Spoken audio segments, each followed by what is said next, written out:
Hello guys, welcome back to my channel.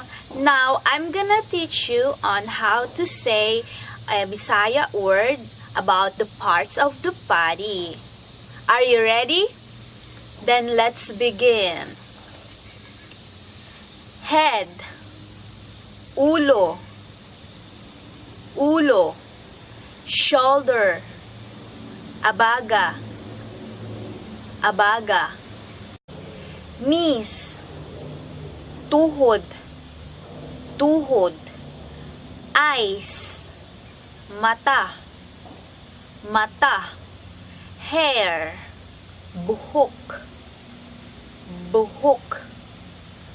Ears, dalunggan, dalunggan.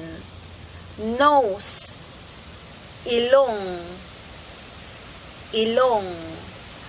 Mouth, baba, baba. Hands, kamot, kamot. Stomach, tiyan, tiyan. Nails, kuko, kuko. Teeth, ngipon, ngipon.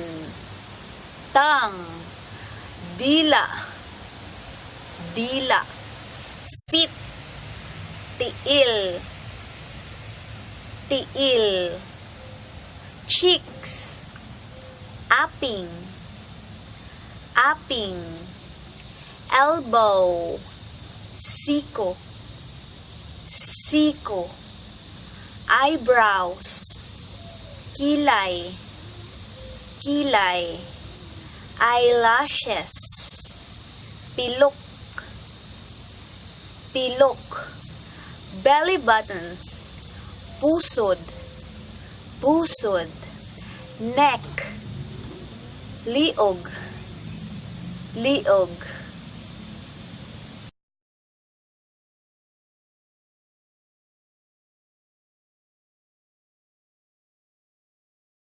Like, subscribe, and hit the bell button to get notified for new updates.